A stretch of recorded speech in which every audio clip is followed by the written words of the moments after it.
from somewhere in the People's Republic of California in a hotel room.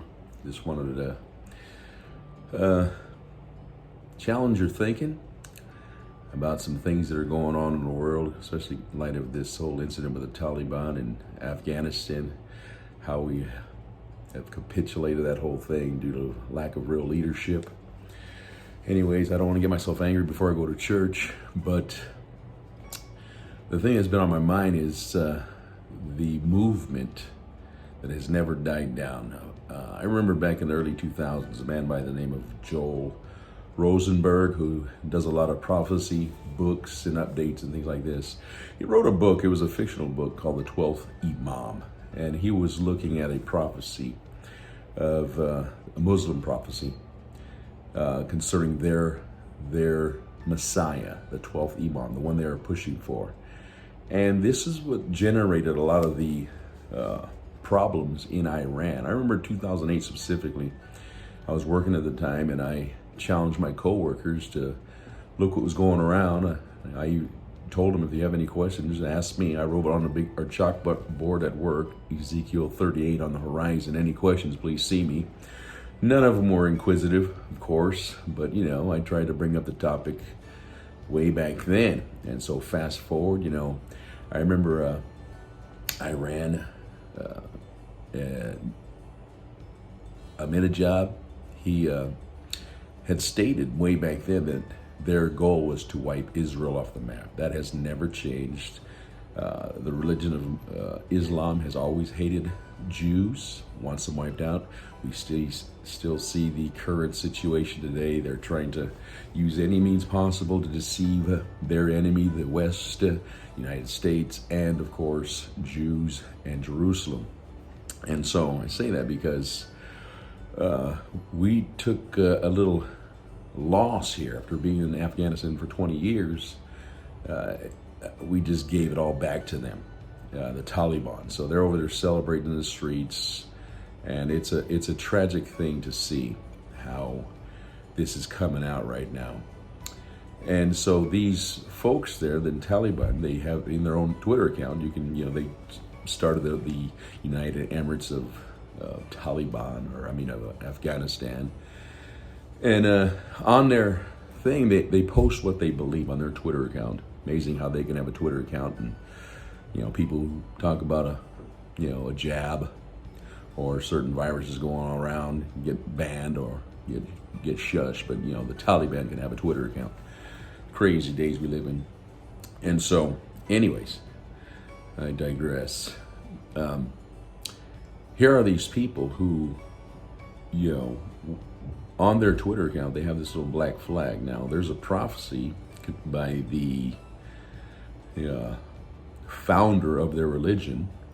They believe Allah wrote the Quran, which is a lie, but that's another issue. And they believe that the Prophet Muhammad wrote a lot of things called the Hadith, what was his teachings, his sayings, what he condoned, what he accepted, and on it goes. And so in the Hadith, there is a prophecy, according to him, about the black flags of khorasan.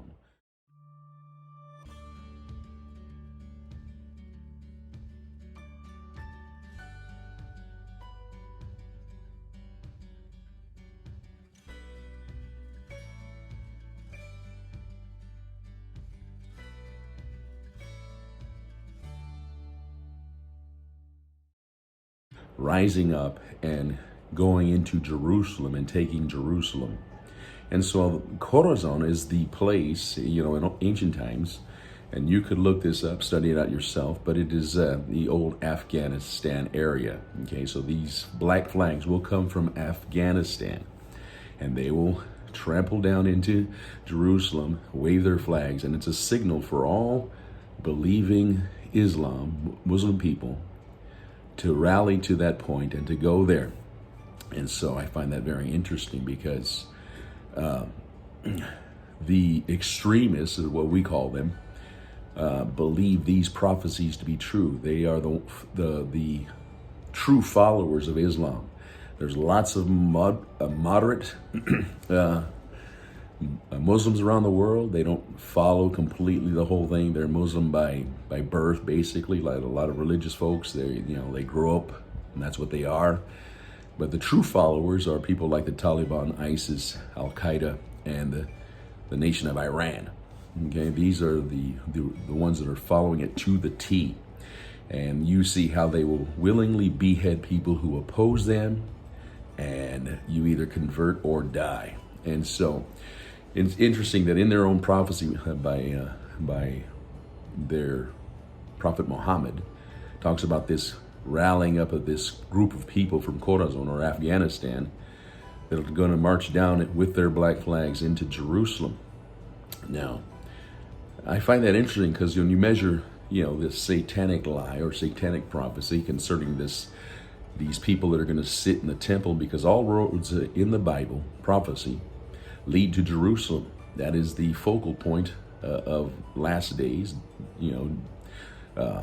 Israel and Jerusalem are things that we need to pay attention as Bible-believing Christians. And so if that be true, you have these people who are going to invade this place according to their belief. They're going to raise their black flags, signaling to others to come in and to sit there and to sit on that that Temple Mount. And Jesus addresses this, which I find very interesting, going to Daniel's prophecy in Matthew 24, when he's talking about the last days. He says these words in Matthew 24:19. He says, "Therefore, when you see the abomination of desolation spoken of by Daniel the prophet standing in the holy place, whoever reads, let him understand. Then let those who are in Judea flee to the mountains. Let him who is on the housetop not go down and take anything out of his house, and let him who is in the field not go back to get his clothes." And then goes on and describes great things that are taking place. And so we understand, and there are teachers out there that say that there's no way that the Antichrist could be, Muslim, because Jews won't accept that. Well, if you read that text from Daniel, and you read how it's said, how Jesus reiterates, he says, if you're there at that time, run. In other words, you're not going to be there to accept who's now standing there.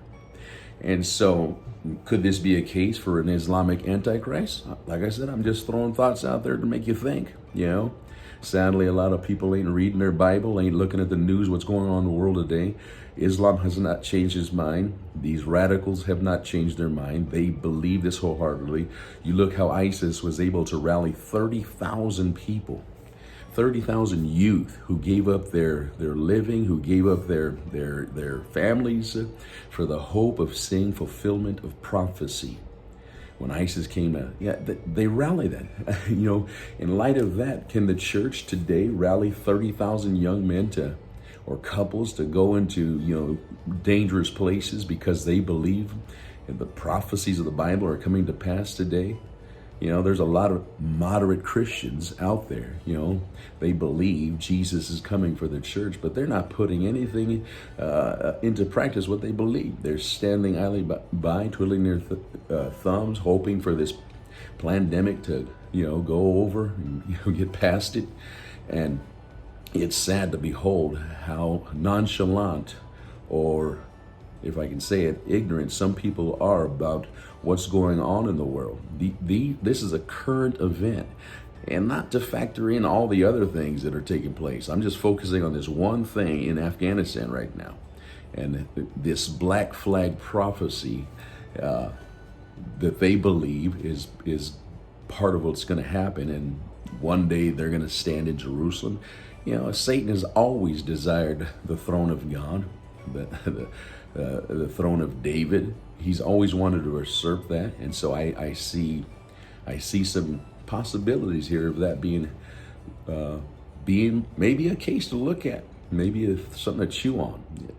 I don't understand it at all. I just look at what's going on and see what's behind the scenes, and there are imams and teachers of Islam that are quoting this and using this to stir their followers concerning this the black flag prophecy of khorasan going into Jerusalem, and they're rallying behind this. And maybe this Taliban thing, this government right now that has been formed due to a lack of leadership in the United States will once again rally others to their cause.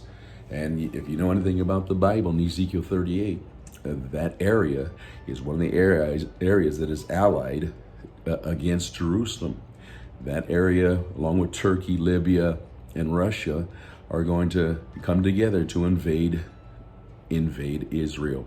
And so that's a whole nother thing there. I just see this stuff unfolding, and it just grips my attention. It should grip all of us. And so I heard it said by someone that I kind of trust concerning a statement about Turkish youth right now. Here's a Muslim nation of Turkey.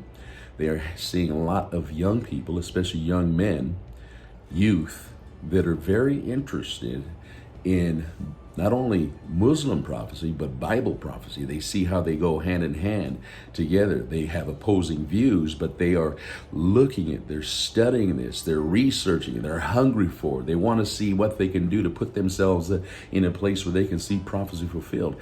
It is sad to me that, Christians are being lazy, to say the least. Just, I'll be ready when it happens. You know what?